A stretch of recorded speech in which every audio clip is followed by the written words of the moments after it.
Yeah, firstly, sampling is out of a big population. When you consider a very small number, that is called as a sample. Okay, now in that, the big number is called as a population, where you will have too many things under the population. Now let's take for example the census that happens in the country 10 years once. So every 10 years they will check how many people are there in the country. Now as of previous census, we were one yeah 130 crore, 113 crore people in India. So we have the second largest country when it comes to population after China. Okay, China is in the first and India is in the second. So we have so many people living in the country. So that is known as population. So out of that population, if I consider only one state people, okay, or if I consider uh, all the people in the age of 5 years, all the kids in the age of 5 years, that will be the sample. Understood? So there you will have different types. One okay, so sample, and then you have census enumeration. Here they will come and check each and every house, how many people are there, they will take the count. Then sample survey. Out of the sample, again you will just see one or two people to understand about the quality of them, so that is sample survey. Then sampling means the way of taking that sample for any observation, for analysis, that is called as sampling. Okay, now once I take some data for sampling, then I have to give out the analysis result for that.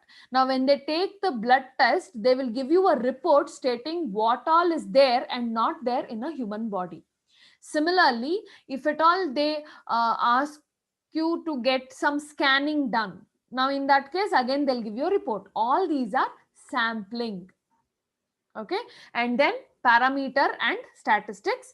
Now the major information what it is trying to give to us about the population is called a parameter, and whatever is we are talking about a sample. Now if we take population together, for that if there is any data, then it is called a parameter. Now when you're talking about statistics, if there is a sample, then we will consider the statistics for the sample. Now we'll learn this parameter and statistic in detail, and then we went on to learn the types of sampling. In that, probability sampling, non-probability sampling. In probability sampling, we will randomly pick the samples. Okay, we are not biased, or we do not know anything about the data. Here we are just randomly selecting some sample. Okay, let's say in a class of 30, like I gave the example yesterday, I select 5 random people. Okay, so that is simple random sampling. Randomly I select 5 people. Okay, then systematic sampling. In systematic sampling, what will happen is, first person I will select randomly, and from there will be a sequence. Okay, for example, if I select the first person as roll number 3, then from there I am setting a sequence. Every third person should be selected. So 1, 2 I have left out, 3 I have selected, 4, 5 you have to leave, 6 you have to select, 7, 8 you have to leave, 9 you have to select, like that. Okay, every third person you have to select. That is systematic sampling, where first person will be selected randomly and thereafter a system will be set. Then stratified sampling. Now in stratified sampling, we are going to have a different levels of samplings. Okay, now in a class, if I take, let's say for example, out of all the college first and third semester, I take a sample of third semester.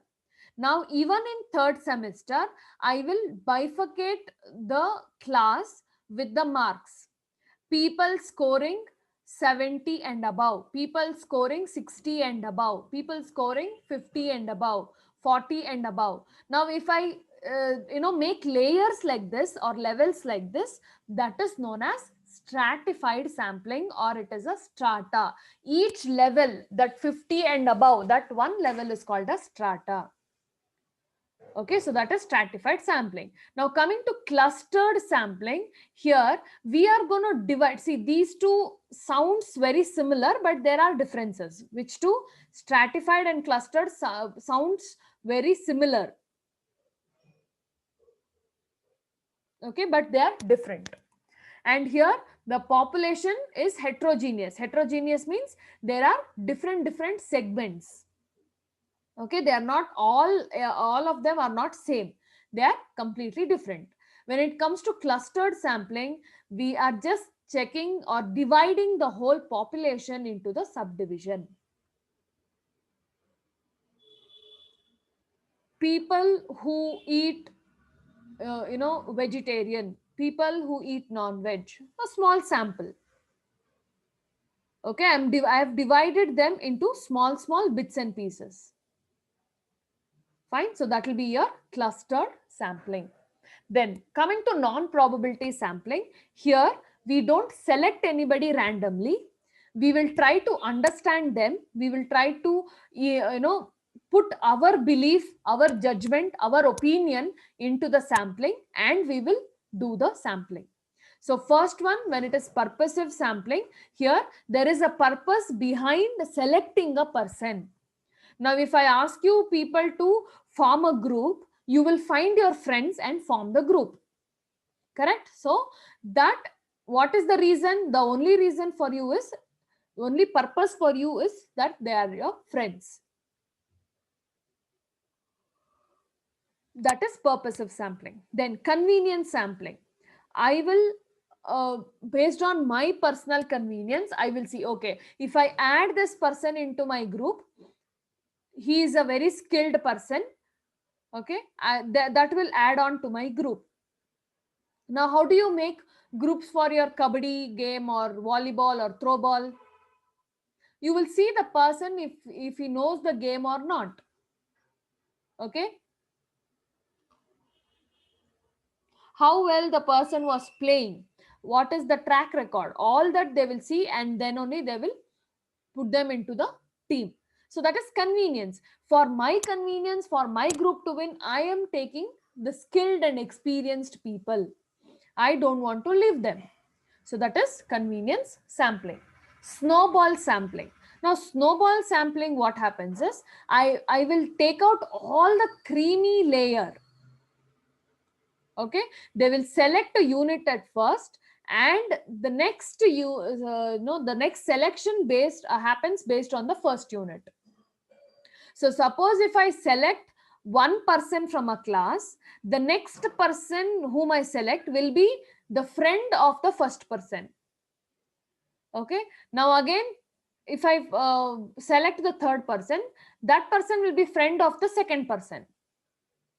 Some relationship will be there between the first and the second and the third and the fourth, like that it continues. So that is snowball sampling.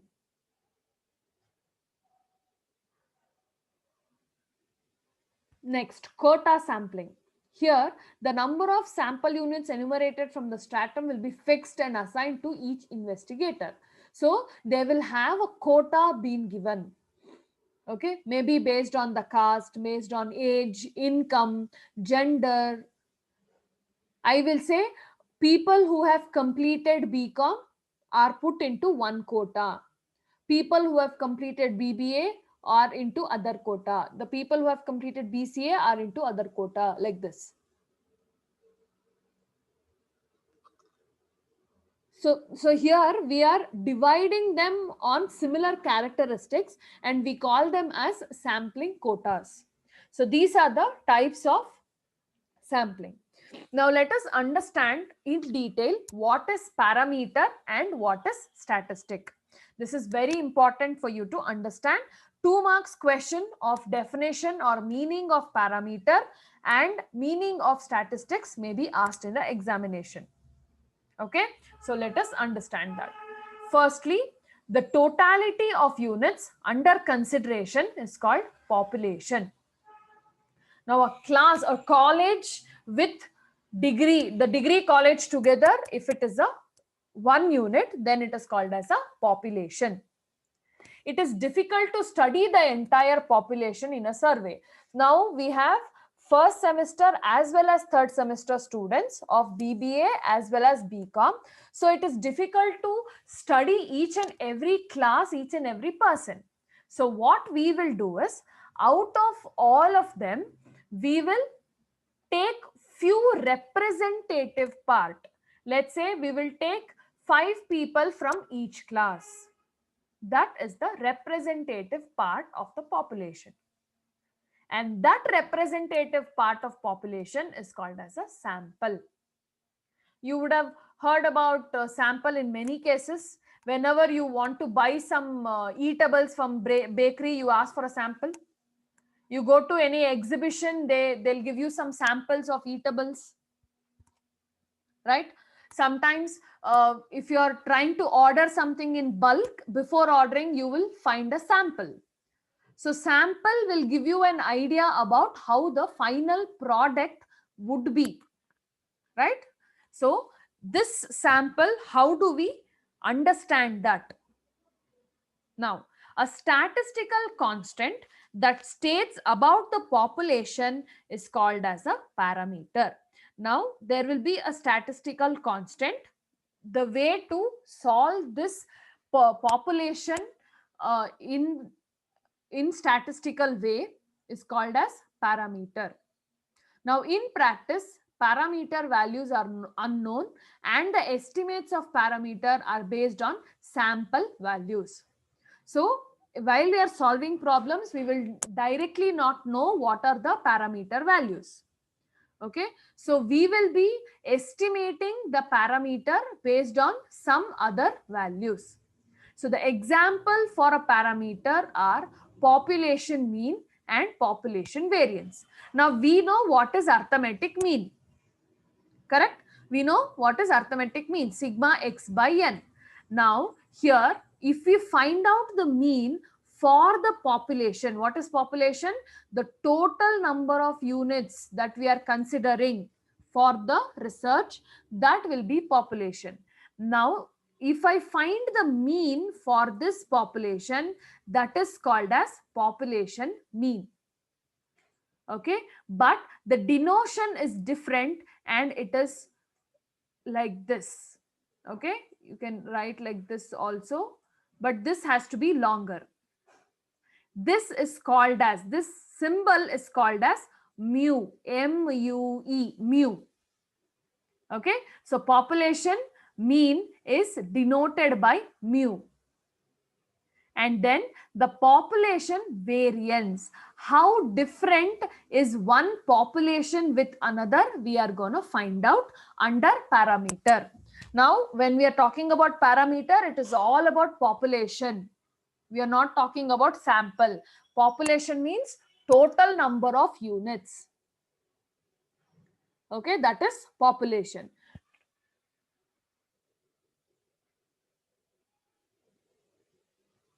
Now, population variance is how is one population different from the other.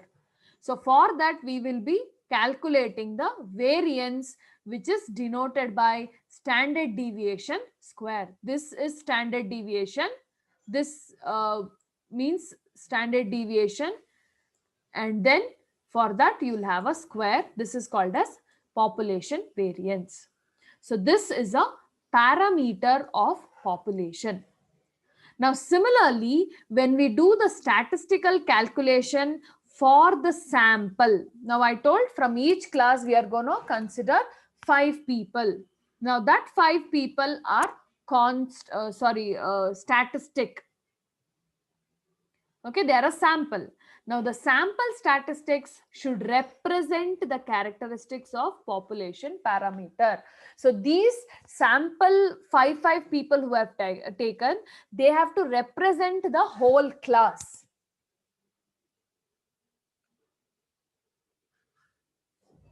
That is known as population parameter. Now for uh, parameter we had mu and variance. Now when it comes to statistics, how do we calculate the statistics? That we will be doing by the use of sample mean and sample variance.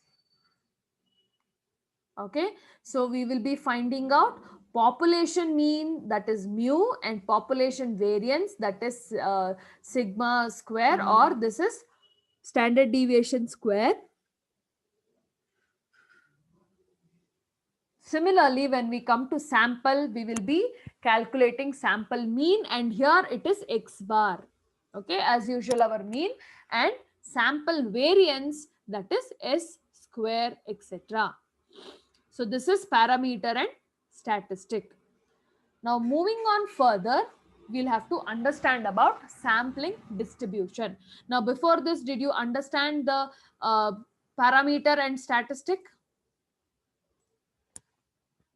Any doubts in that part?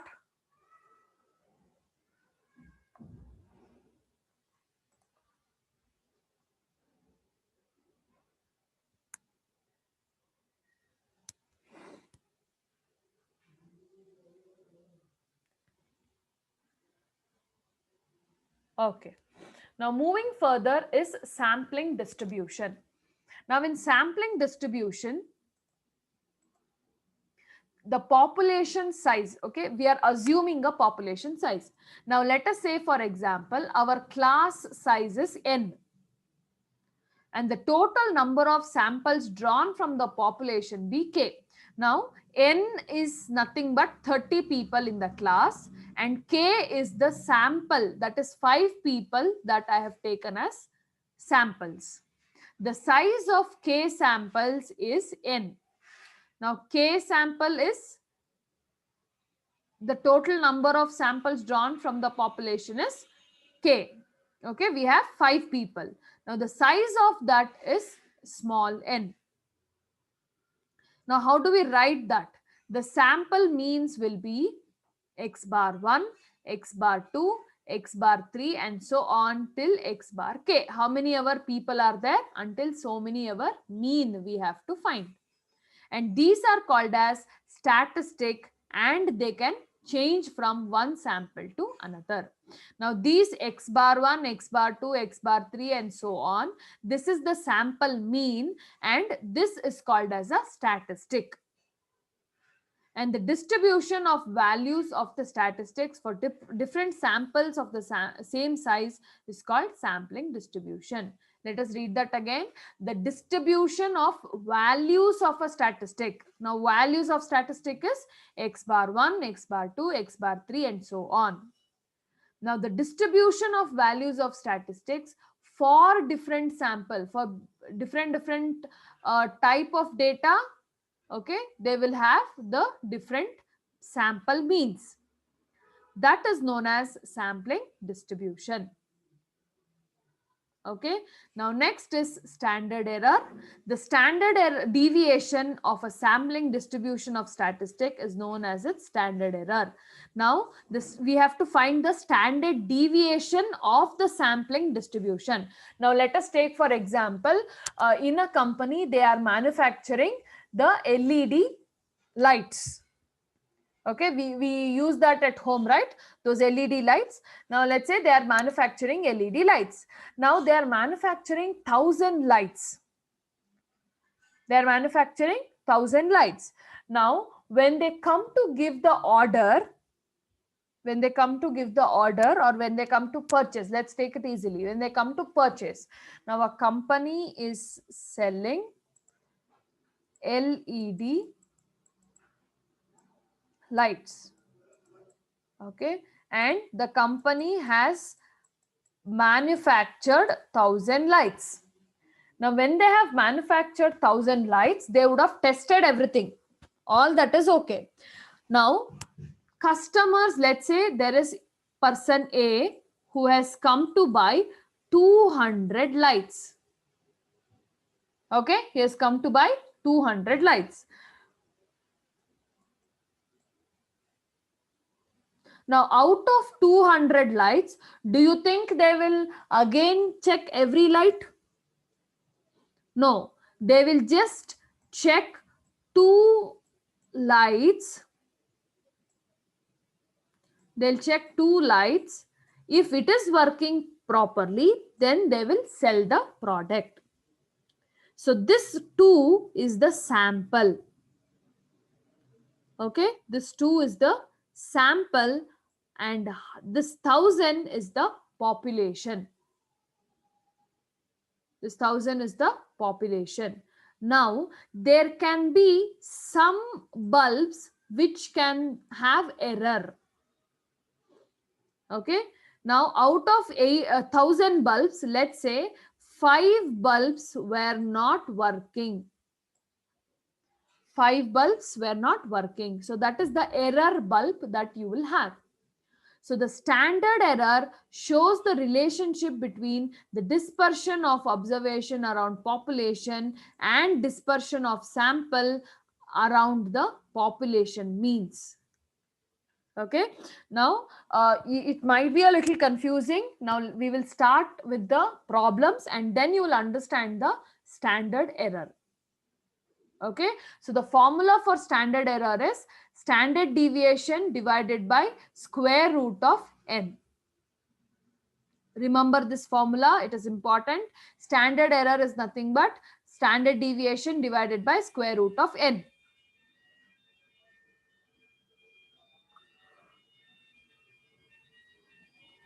Next, as the sample size increases, the dispersion of sample means cluster more closely around the population mean and standard error decreases. Now, if out of this 100 lights, when I am buying 200, instead of checking only 2 sample, let's say if I am checking 180 bulbs, all 180 bulbs I am checking as the sample. Okay, out of 200 I am checking all 180. So the more I check the product before buying or before giving it to anyone, the error or the possibility of going wrong will reduce. Okay, so that is standard error will come down. Now if I don't check the work, then there is more possibility of wrong things happening. Okay, maybe by oversight the bulb is not working, some wire is not there, some filament is not filled. Okay, or there is no way to use the bulb at all that problems can happen. So if we check the bulbs whatever we are giving, then in that case the standard error means some mistake, the standard error will reduce. So that is standard error. Okay, any doubts until here, sampling, distribution and standard error, before I go to the next part?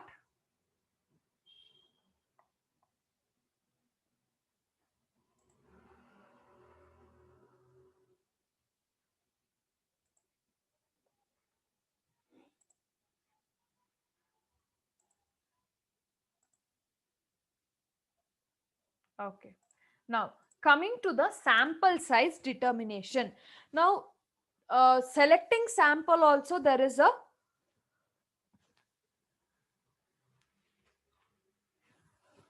a way to even select the samples. So let us see what is that way of selecting the samples.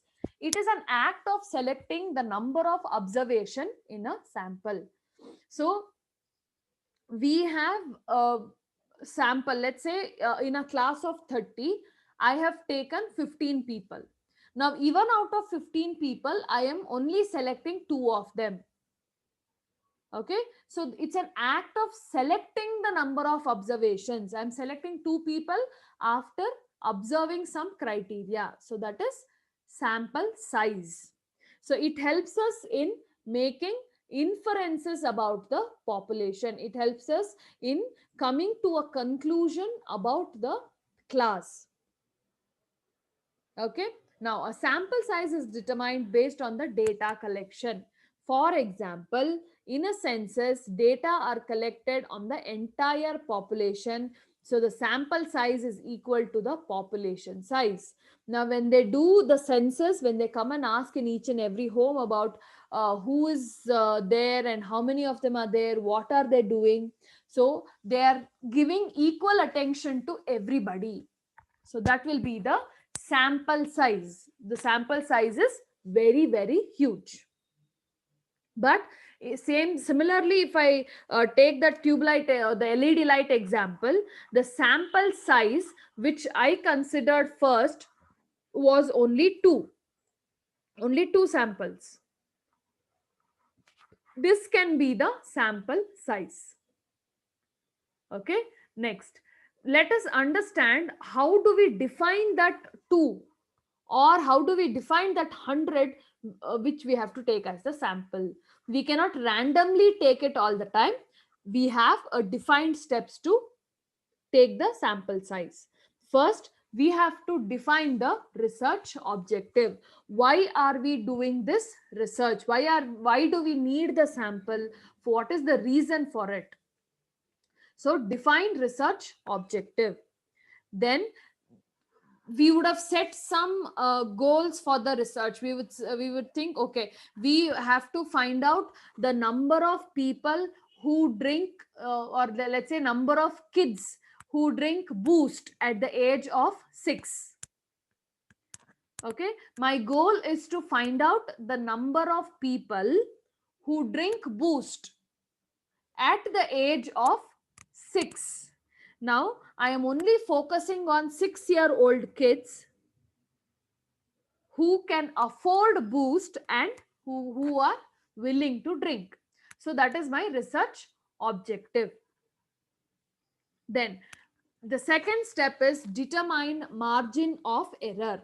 Now out of my research where I am trying to find out 6-year-old kids who can drink boost, there can be few data which is incomplete.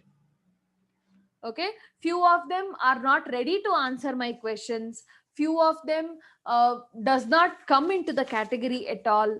They cannot afford to buy boost, or they are using Horlicks, they are using Complan. So there is a margin of error plus or minus which can happen. So this margin of error is denoted by E, and there will be some plus or minus which will be adjusted by sample mean. It means this margin of error, a little error here and there, will not affect the actual research data. So that is determining the margin of error. Okay, now after defining the research objective and also finding out the margin of error, now let us define the confidence level. Now confidence level means how sure I am about the data. Okay, so the confidence level is usually denoted in percentages, and they usually take it as 90%, 95%, 99%, and this confidence level is denoted by Z. So if my confidence level is 99%, it means that 1% there can be a error. If my confidence level is 90%, it means that there can be an error of 10%. If my confidence level is 95%, there can be an error of another 5%. Okay, so that is confidence level. So these are the first 3 steps. We have to design the research objective, and then we have to determine the margin of error. Margin of error means how much percentage can I expect as the error. Okay, and then I will decide the confidence level based on the margin of error. Then estimate the power of test. So here we will be seeing which statistical test I have to use. Okay, now once I know which statistical test and which I apply the statistical test, I will get the result. Now once I get the result, I will analyze the result and I will say this is the result of the research. Okay, now let's say for in our example of kids at the age of 9 drinking Boost. Now let us say I have got 70% of the kids at the age of 6 buy Boost to drink, eat, that is their headache, but they buy Boost or they drink Boost. So there is a response from the data or the research that was conducted. So these are the 5 ways to analyze and put out the sample size. Understood? This can be asked for section B. Explain the steps to define or determine the sample size of a population. That can be a question. Any doubts in determining the sample size? Did you all understand?